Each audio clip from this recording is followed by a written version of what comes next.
Good morning class. आज का हमारा टॉपिक है angles and pairs of angles. तो जैसे आपको पता है, मैंने आपको वॉइस मैसेजेस के थ्रू तो ये चैप्टर समझाया है, बट आज हम और एक बार ये चैप्टर के बेसिक्स पढ़ेंगे। ठीक है, तो यहाँ मैं आपको डायग्राम से समझाऊंगी कि एंगल्स और पेयर्स ऑफ एंगल्स में बेसिकली कौन सा एंगल क्या क्या एंगल के फीचर्स रहते हैं और किस एंगल को हम इंटीरियर बोलते हैं, एक्सटीरियर बोलते हैं, और बाकी सारे टाइप्स के एंगल्स मैं आज आपको बताने वाली हूँ। ठीक है, तो सबसे पहले आप जैसे ये डायग्राम में देख रहे हैं, ये क्या है? Angle A B C. ठीक है, तो आपका पहला क्वेश्चन क्या बोल रहा है? Right the name of the angles shown along side. तो इसमें नेम ऑफ द एंगल आपको बताना है। तो आपको पता है कि नेम ऑफ द एंगल में हम क्या बोलेंगे? Angle A, angle A B C. तो ये जो एंगल बी है, ये होगा आपका नेम ऑफ द एंगल। ठीक है, right the name of the angle shown along side. तो आप बोलेंगे angle A B C is the angle. ठीक है, एंगल ए बी सी भी लिख सकते हैं, यानी आप ऐसा लिख सकते हैं एंगल ए बी सी। ठीक है, और आप लिख सकते हैं सिर्फ एंगल बी। दोनों का मतलब एक ही होता है। ठीक है, तो ये हो गया आपका एंगल ए बी सी या एंगल ए बी। तो आपका फर्स्ट क्वेश्चन का आंसर क्या होगा कि जो एंगल है वो है एंगल ए बी सी या फिर सिर्फ एंगल बी। इसमें ये जो मिड टर्म है बी, हम सिर्फ एंगल बी भी लिख सकते हैं या तो प्रॉपरली हम एंगल ए बी सी लिख सकते हैं। ठीक है, उसके बाद आता है सेकेंड आपका, right the name of its vertex. Vertex, तो वर्टेक्स क्या ऐसा होता है जो कॉमन पॉइंट होता है जहाँ पे दो आर्म्स आपकी इंटरसेक्ट करती है। मतलब ये एंगल आर्म ए और आर्म बी जिस कॉमन पॉइंट पे इंटरसेक्ट करती है उसे हम बोलते हैं वर्टेक्स। तो यहाँ पे क्या आएगा?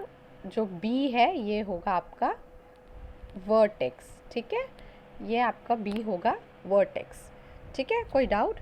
आपका जो पॉइंट बी है वो कहलाएगा वर्टेक्स। ठीक है, अब फिर हम देखेंगे कि इसके आर्म्स कौन से हैं। तो आर्म्स क्या होते हैं? जो लाइंस जो एंगल्स की बनाती है वो होते हैं आपके आर्म्स। तो इस डायग्राम में आप देखेंगे कि ये ए बी आपकी एक आर्म हुई है और दूसरी आर्म हुई है बी सी। ठीक है, तो ये ए बी और बी सी हुई है आपकी आर्म्स ऑफ योर एंगल। फिर right the name of the points marked on the arms of it. तो आपको आर्म्स के ऊपर जो पॉइंट है वो मार्क करना है। तो जैसे आप देख रहे हैं कि आर्म ए बी पे है आपका पॉइंट ए और आर्म बी सी पे है आपका पॉइंट सी। ठीक है, तो इसका आंसर होगा आपका point A and point C. Arm A B पे point A and point B, arm B C पे पॉइंट हुआ सी। ओके, यहाँ तक समझ गए आपको? इसके बाद है आपका interior and exterior of an angle. तो इंटीरियर का मतलब ही होता है, इंटीरियर का मतलब मीनिंग जैसे हम बोलते हैं इंटीरियर डिज़ाइनिंग या इंटीरियर यानी अंदर, एक्सटीरियर यानी आउटसाइड बाहर। ठीक है, तो जो भी एंगल इंटीरियर यानी कि अंदर साइड्स और एक्सटीरियर यानी बाहर साइड, इसका जनरल इंग्लिश मीनिंग से ही हमें पता चलता है कि इंटीरियर और एक्सटीरियर का मतलब क्या होता है। अब in the plane of the figure alongside the group of points like N, point M, point T which are not on the arms of the angle form the interior of the angle PQR।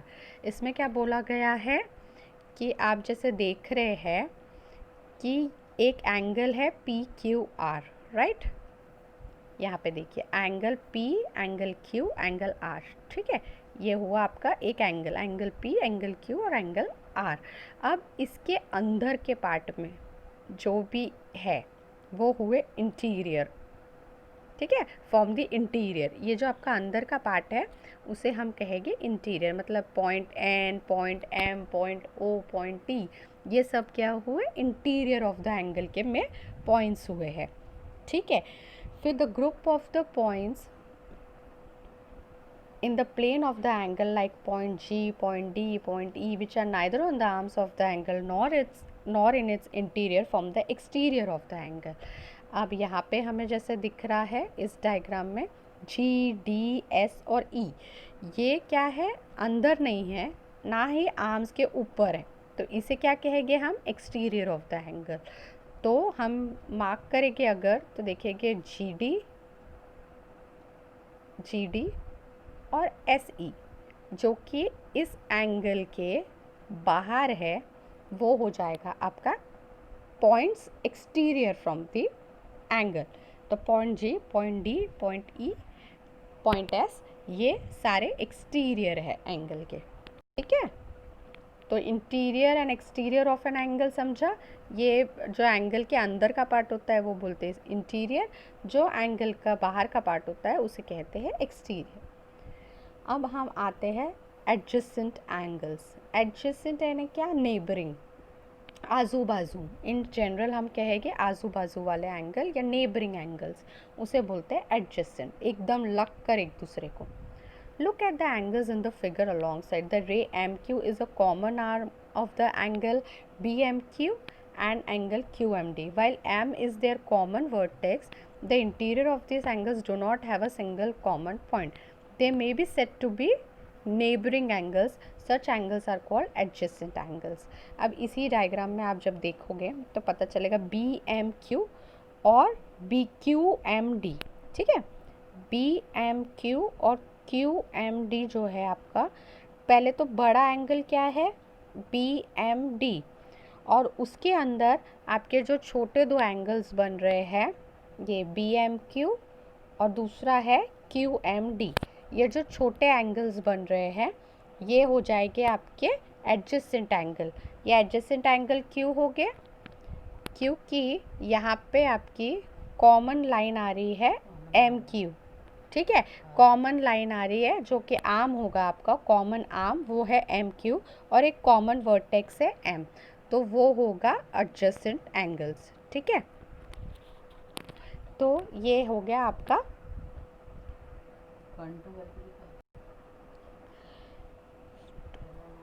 ये हो गए आपके adjacent angles, ठीक है। अब adjacent angles में ही property क्या होती है, मैंने जैसे आपको कहा कि नेबरिंग एंगल तो होते ही होते हैं, ठीक है। नेबरिंग एंगल के बाद उनका एक कॉमन आर्म रहता है, तो वो कॉमन आर्म इस डायग्राम से आप देख रहे हैं कि MQ is the common arm of that angle and the other arms lie on the opposite side of the common arm. other arms कौन सी हो गई है, BM और MD। ये जो other arms है ये opposite lie करती है आपके common arm के, ठीक है। they have a common vertex. adjacent angles have separate interiors. ये सारे adjacent angles की प्रॉपर्टी है, मतलब उनमें एक common vertex होता है जो कि हमने देखा, वो common vertex क्या है, M, और adjacent angles have separate interiors, मतलब इनके जैसे हम यहाँ पे दो एंगल्स कौन से हैं एडजेसेंट, एंगल BMQ, ये एक हो गया, और दूसरा एडजेसेंट एंगल है एंगल QMD,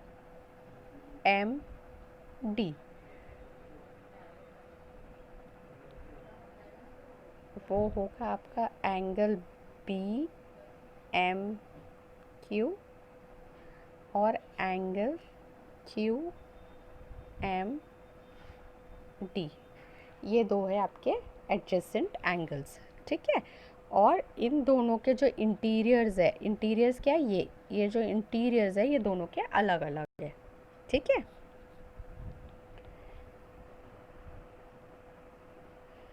फिर हम आते हैं in the figure given MB is the common arm of the angle BMD and angle BMQ. However, they are not adjacent angles because they do not have separate interiors.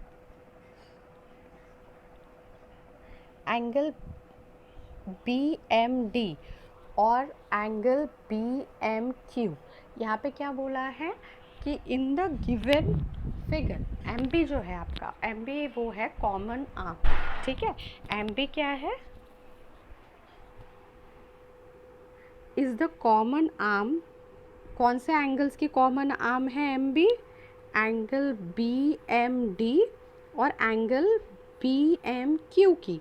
मतलब कि अगर मैं बोलूँ तो ये जो है ये कॉमन आर्म है, लेकिन ये जो है ये कॉमन आर्म है, लेकिन ये कॉमन आर्म किस एंगल की है, मैं बताती हूँ आपको। एंगल बी एम डी, ये जो बाहर का दिख रहा है, और ये एंगल बी एम क्यू। मतलब यहाँ पे भी तो एक कॉमन आर्म आ रही है, लेकिन ये जो कॉमन आर्म है ये जो है ये इसमें बी एम डी और बी एम क्यू एडजेसेंट इसलिए नहीं हो सकते हैं बिकॉज इन दोनों का इंटीरियर अलग अलग नहीं है। इसका भी इंटीरियर ये है, इसके इसके इंटीरियर में, बाहर वाले के इंटीरियर में भी ये आता है। तो क्या इनके इंटीरियर्स अलग अलग है? नहीं। जैसे कि पुराने एग्जाम्पल में देखे थे हमने बी एम क्यू और क्यू एम डी के एग्जाम्पल में देखे थे कि इसका इंटीरियर और इसका इंटीरियर अलग अलग था, राइट। तो ये हो जाएगी एडजेसेंट एंगल। लेकिन ये वाले एग्जाम्पल में जो मैंने अभी बताई बी एम डी और बी एम क्यू, क्या इसका इंटीरियर अलग है? नहीं। देखो इसका इंटीरियर ये पूरा हुआ और ये छोटे एंगल का इंटीरियर ये हुआ अंदर का पार्ट। तो मतलब कहीं ना कहीं इनका इंटीरियर कुछ ना कुछ कॉमन है, इसीलिए ये दो एंगल एडजेसेंट नहीं होंगे। एडजेसेंट एंगल वही होंगे जहाँ पे आपकी एक कॉमन आर्म होगी और दोनों एंगल्स का इंटीरियर अलग अलग होगा। ठीक है, ये हो गया आपका एडजेसेंट एंगल हमारा।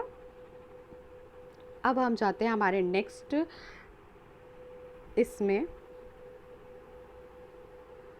Two angles which have a common vertex, a common arm and separate interiors are said to be adjacent angles। जैसे कि हमने यहाँ से conclude किया कि एक एंगल में ये जो छोटे छोटे बी एम क्यू और क्यू एम डी बन रहे, दो अलग अलग एंगल्स जिसमें एक कॉमन आर्म हुई और दोनों के इंटीरियर अलग अलग हो, उसी को हम कह सकते हैं एडजेसेंट एंगल्स।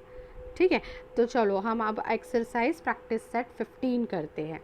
ठीक है, तो अभी यहाँ पे आपको प्रैक्टिस सेट 15 में देखना है कि ये जो फिगर है आपका, ठीक है, इस फिगर में सबसे पहले आपको points in the interior find करने हैं। तो इंटीरियर में मैंने जैसे आपको बताया है यहाँ पे ये इंटीरियर हुआ, तो आपके पॉइंट्स इन द इंटीरियर क्या हुए? ये हुए आपके पॉइंट्स इन द इंटीरियर। आपका पहला आंसर क्या आएगा? आर एन एक्स और सी, ये हो जाएंगे आपके पॉइंट्स इन द इंटीरियर। ठीक है, R N X C, interior यानी क्या? अंदर की तरफ एंगल के, समझ गए आप? तो पॉइंट्स इन द इंटीरियर क्या हुआ? R N X C. Now अभी आपको पॉइंट इन द एक्सटीरियर देखना है, मतलब कि इस एंगल के एक्सटीरियर में देखना है। तो आप जैसे देख रहे हैं कि point E, point you, point Q और पॉइंट वी जो एक्सटीरियर है, मतलब कौन से पॉइंट? ये आपके टी यू और आपका क्यू वी और वाई, ये जो तीन हैं ये आपके एक्सटीरियर में आ रहे हैं। मतलब कि अगर हम डायग्राम से देखेंगे तो टी, फिर यू, फिर क्यू और वी और वाई, ये आपके क्या हो जाएंगे? एक्सटीरियर पॉइंट्स हो जाएंगे। ठीक है, कोई डाउट? ओके। और points on the arm of the angle, arm में के ऊपर पॉइंट्स होना, यानी कि आपको पता है कि आपकी ए डब्ल्यू बी, यानी ये जो है ये आर्म हुई, तो इस आर्म के ऊपर कौन से पॉइंट्स है देखते हैं हम लोग। तो देखिए पॉइंट ए, पॉइंट जी और पॉइंट बी, ये हुए आपके आर्म्स के अंदर ऊपर। तो ये आ जाएगा आंसर ए, फिर जी और फिर आएगा ए, जी और आएगा बी। तो ये हो जाएगा आपके आर्म्स क्या हैं। ठीक है, यहाँ तक कोई doubt? Okay, let's proceed. Now हमारा सेकेंड क्वेश्चन है, name the pair of the adjacent angle in the figure. इस डायग्राम में से हमें पेयर ऑफ एडजेसेंट एंगल, ये दोनों डायग्राम में से देखना है। तो आप देख सकते हैं कि यहाँ पे दो एंगल्स बने हुए हैं, angle B, angle N, angle C, angle B, angle N, angle C. ठीक है। अब ये जो दो एंगल्स है, इन दोनों में ऑब्जर्व कीजिए, कोई कॉमन आर्म दिख रही है आपको? है जी, angle B N firstly common है। ठीक है, तो ये जो एंगल बी एन कॉमन है, तो आर्म तो कॉमन है ही, उसके बाद इन दोनों एंगल्स के इंटीरियर अलग अलग है क्या? जी बिल्कुल अलग अलग है। अगर मैं आपको डायग्राम से एक्सप्लेन करूँ तो ये देखिए, angle B, angle N, angle A, और एंगल बी, एंगल एन और एंगल सी में angle B N common arm हुई। उसके बाद इन दोनों के इंटीरियर्स, ये जो है ये दोनों भी अलग अलग है, राइट। ये एंगल का इंटीरियर ये है, इन शॉर्ट इसका इंटीरियर ये है, इसका इंटीरियर ये है, मतलब इंटीरियर भी अलग अलग है। तो ये हमारे एडजेसेंट एंगल की प्रॉपर्टी को सेटिस्फाई करता है? बिल्कुल करता है। एक कॉमन आर्म और दो अलग अलग इंटीरियर पार्ट, तो ये हमारा एडजेसेंट एंगल हुआ। तो मतलब कैसे? एंगल बी एन ए और एंगल बी एन सी, ये हुए आपके first pair of adjacent angles. Okay, अब हम देखते हैं दूसरा, सेम डायग्राम में हम देखते हैं दूसरा कोई पेयर मिलता है क्या हमें। तो अगर आप ऑब्जर्व करोगे तो एंगल ए एन बी और एंगल ए एन सी, मतलब मैं क्या बोल रही हूँ, एंगल ए एन बी और एंगल ए एन सी। ठीक है, एंगल ए एन बी और एंगल ए एन सी में दोनों देखिए अलग अलग है इंटीरियर्स, और दोनों की कॉमन आर्म है एंगल ए एन। ठीक है, एंगल ए एन आपकी कॉमन आर्म है और दोनों का इंटीरियर अलग अलग है। तो ये एडजेसेंट एंगल की प्रॉपर्टी को सेटिस्फाई करता है? बिल्कुल करता है। देखिए आपने ऊपर ही पढ़ा है कि two angles which have a common vertex, a common arm and a separate interior are adjacent angles। तो 3 पॉइंट्स है इसमें। ठीक है, 3 पॉइंट्स है इसमें। पहला पॉइंट क्या था आपका? Common vertex. तो आपको जैसे पता है कि एंगल ए एन बी और एंगल ए एन सी में कॉमन वर्टेक्स है एन, मतलब जब भी आप एडजेसेंट एंगल निकालेंगे तो आपको याद रखना है कि हमें चाहिए कॉमन वर्टेक्स। ठीक है, कॉमन वर्टेक्स होगा वो। उसके बाद आपका सेकेंड पॉइंट क्या है? कॉमन आर्म, आर्म भी कॉमन होना, वर्टेक्स सेकेंड है आर्म, और थर्ड है इंटीरियर। इंटीरियर अलग अलग होना, इंटीरियर आपके रहेंगे सेपरेट। ठीक है, ये दोनों कॉमन होना, लेकिन आपके जो इंटीरियर है ये आपको अलग होना। ठीक है, तो अभी यहाँ पे जैसे मैंने बताया था आपको, एंगल ए एन बी और एंगल ए एन सी में कॉमन वर्टेक्स है, कॉमन आर्म है, इंटीरियर अलग अलग है। तो क्या ये एडजेसेंट एंगल नहीं हुए? बिल्कुल, ये एडजेसेंट एंगल हुए। तो ये हो गई हमारी एडजेसेंट एंगल की प्रॉपर्टी को सेटिस्फाई करते हैं। तो इसीलिए हम क्या लिखेंगे कि angle A N B and angle A N C, मतलब this two angles I am talking about. Okay, तो angle A N C and angle A N B are also adjacent angles. Fine. अब हम आप observe करेंगे तो हमें और एक एंगल एडजेसेंट मिलेगा, मतलब इसमें पर्टिकुलरली ये पर्टिकुलर डायग्राम में आपके 3 पेयर ऑफ एडजेसेंट एंगल। पहले हमने कॉमन आर्म बी एन ली थी, फिर बाद में कॉमन आर्म ए एन ली, तो अब कौन सी कॉमन आर्म बचती है? N C. ठीक है, तो फिर से हम एडजेसेंट एंगल की प्रॉपर्टी लगाएंगे। उसमें पहला है वर्टेक्स कॉमन होना, सेकेंड है हमारा आर्म कॉमन होना, और थर्ड है हमारा सेपरेट इंटीरियर होना, इंटीरियर है, ठीक है, सेपरेट इंटीरियर होना। तो इस प्रॉपर्टी के हिसाब से हमारा एन सी कॉमन आर्म है इन दोनों एंगल्स की, कौन से, ए एन सी और बी एन सी में, ठीक है। उसके बाद ये कॉमन आर्म है, एन कॉमन वर्टेक्स है और दोनों के इंटीरियर अलग अलग है, ठीक है। मैं फिर से समझा रही हूँ आपको क्या है ये पर्टिकुलरली, देखिए, ऑब्जर्व केयरफुली, ओके।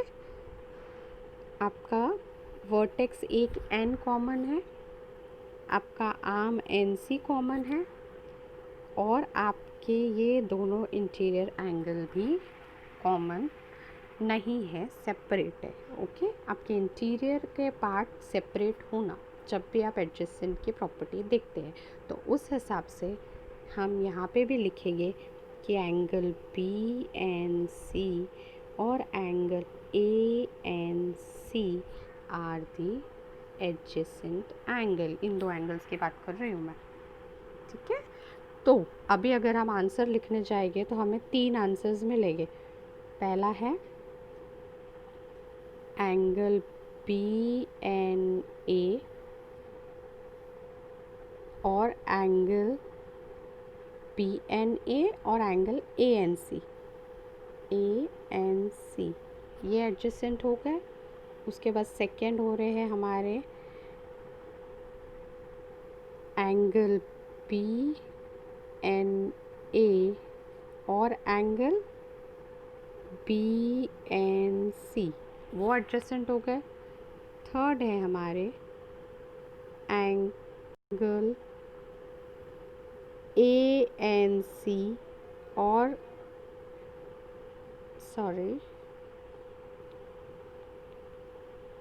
एंगल यहाँ पे आएगा आपका बी एन सी और angle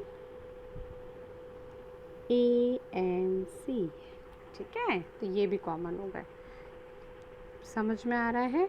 B N A N C, B N A N N, B N C और B N C A N C, ये आपके 3 हो गए कॉमन। कौन से, ये 2 फर्स्टली एडजेसेंट हो गए, उसके बाद ये 2 भी एडजेसेंट हो गए, उसके बाद तीसरा है ये 2 भी एडजेसेंट हो गए। Got it? तो आपको कोई कन्फ्यूजन नहीं है इस पर, तो ये मैंने आपको समझा दिया है। अब इस डायग्राम का आपका है होमवर्क, ओके। नाउ आपका थर्ड क्वेश्चन क्या कहता है, देखते हैं। Are the following pairs adjacent angles, if not state the reason. अब यहाँ पे क्या बोला, एंगल पी, ये फॉलो, यहाँ पे एंगल्स दिए हुए आपको और आपको आइडेंटिफाई करना है कि ये एंगल्स एडजेसेंट है या नहीं है। तो देखते हैं हम, इसमें दिया हुआ एंगल पी एम क्यू, यानी कौन सा एंगल है ये, let's find out in the diagram. This particular angle P M Q, ठीक है।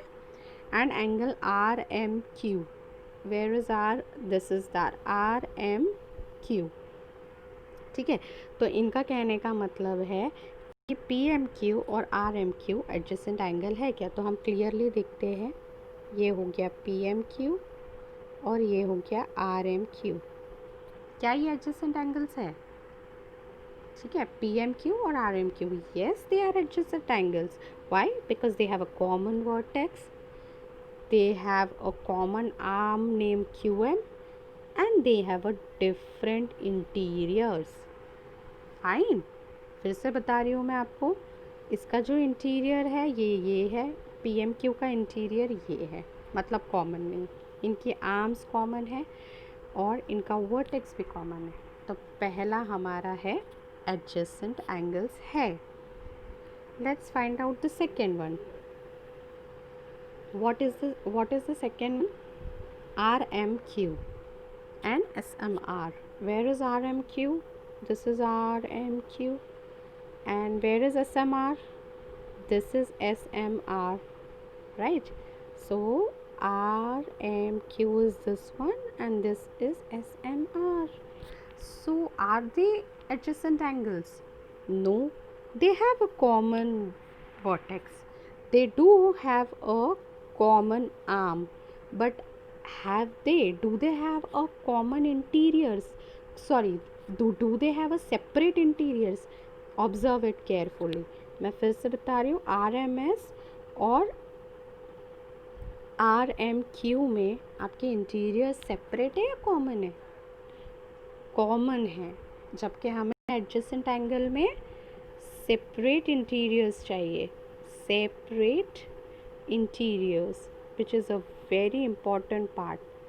लेकिन यहाँ पे कॉमन है. कॉमन कैसे है? देखिए, ये वाला जो पार्ट है ये दोनों एंगल्स में आ रहा है, तो ये तो कॉमन हो गया, इसलिए they will fail in the adjacent property test. Now comes the third, angle RMS and angle RMT, right? Angle RMS and angle RMT, are they adjacent angles? Let's find out. Common point, common arm, but different interiors की जगह यहाँ पे भी हमें है common interiors. दिख रहे हैं आपको? ये जो पार्ट है फिर से कॉमन हो गया, RMS और RMT में फिर से कॉमन हो गया, तो आपके सेपरेट इंटीरियर्स नहीं है, मतलब ये भी एडजेसेंट प्रॉपर्टी के टेस्ट में ये दो फेल हुए, सिर्फ ये पास हुआ है अभी तक. ठीक है, let's find out angle SMT and angle RMS. तो अब RMS और SMT में देखते हैं common vertex, common arm, okay, and different interiors. V हमेशा V बनना चाहिए, ऐसा V जो अलग अलग हो, उस V में कुछ भी कॉमन नहीं होना चाहिए. मैं फिर से बता रही हूँ, ये RMS का V है और ये SMT का V है. क्या ये दो V आपस में इंक्लूड हो रहा है? मतलब एक V दूसरे V को ओवरलैप कर रहा है, एक V दूसरे V के ऊपर आ रहा है क्या? मतलब जैसे देखो, दो V बन रहे हैं हमारे डायग्राम, एक V ऐसा बन रहा है, एक V ऐसे बन रहा है, तो ये जो V बनता है इसमें इंटीरियर्स कभी भी हमेशा कॉमन रहते हैं और एडजेसेंट में हमें सेपरेट चाहिए, तो उसका V कैसे बनेगा? हमेशा एक V ऐसा और दूसरा V ऐसा, इसको बोलते हैं सेपरेट इंटीरियर्स. और ये जो है ये हुआ कॉमन इंटीरियर्स, और ये क्या हुआ? सेपरेट. ये हुआ सेपरेट, ये हुआ कॉमन. तो यहाँ पे आपको दिख रहा है सेपरेट इंटीरियर्स बन रहे हैं, कॉमन आर्म भी है, कॉमन वर्टेक्स भी है, तो उस हिसाब से ये जो है ये हुआ आपका एडजेसेंट. फर्स्ट और फोर्थ हो रहे हैं एडजेसेंट और सेकंड और थर्ड हो रहे हैं नॉट सो एडजेसेंट. कोई डाउट्स? आई होप आप लोगों को क्लियरली समझा होगा ये टॉपिक. मैं फिर से एक बार बता देती हूँ, adjacent angles are bit confusing. जब भी आप डायग्राम में देखेंगे कि इस तरीके का डायग्राम बन रहा है तो वो एडजेसेंट एंगल्स नहीं होंगे. जहाँ पे भी डायग्राम आपका इस तरीके